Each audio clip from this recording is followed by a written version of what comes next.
Bago tayo pumunta sa mood ng Kapaskuhan, gusto ko lamang i-highlight at pagbalik-tanawan yung mga pagkakataon na I almost quit. Halika kayo, pag-usapan natin. Hello again sa mga followers natin. Welcome po sa Tuesdays with Dr. Dex. Alam nyo ba, muntikan na akong mag-quit ng pag-vlog.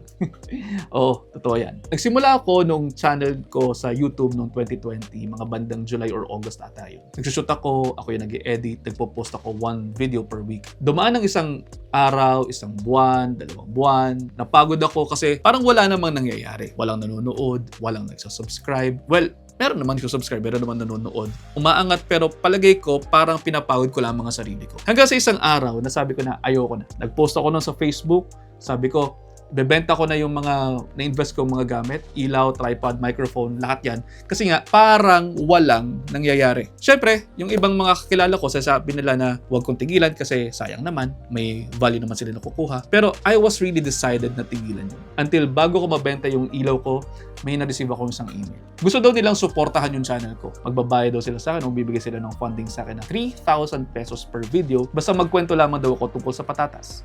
Walang brand mention na required at wala akong kinakailangan sabihin anything na sinasabi ng brand. At bilang isang nutritionist, walang problema yun. Magkukwento lang naman tayo tungkol sa nutritional values at nutritional content ng patatas, di ba? How we can use potatoes for the diet at kung ano-ano lamang na facts tungkol sa patatas. Ibig sabihin, 3,000 pesos yun per video.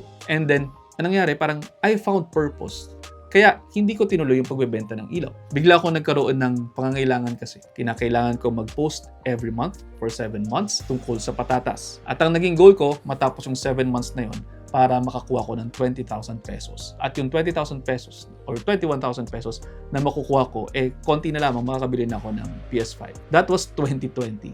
And during the course of me aiming to post those videos, in between, kinailangan kong gumawa ng iba pang mga evergreen videos para nang sa ganun ay magkaroon ako ng traction at habang naghihintay na rin sa mga susunod pa na postings para sa patatas.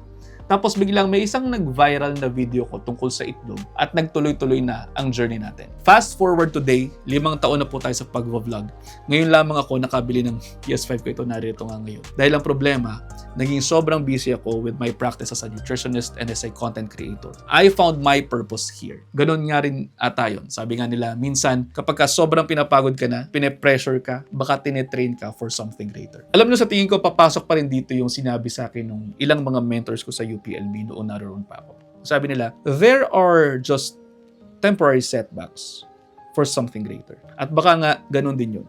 Setback sa akin noon, yung hindi ko maintindihan kung ba't walang nanonood sa akin, puro naman facts about health ang sinasabi ko. Nakatingin ako masyado sa numbers noon. Akala ko yung 10 viewers ay failure at yung million views lamang ang success. Pero kapag may speaking engagement ako, alam nyo yung 500 na mga nanonood sa akin, sobrang dami na noon. And to touch the lives of those 500 people could mean a lot for them. So, kung ikaw, nag-iisip kang mag-quit sa ginagawa mo, pag-isipan mong maigi yan. Baka kinakalabit ka lamang ni Lord at sinasabi niya sa iyo, keep on pushing.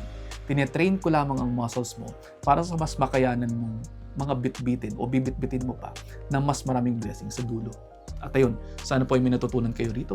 Pakishare po sa inyong mga kaibigan, baka sakaling mas marami pa tayong matulungan. And I'll see you next time. Ingat.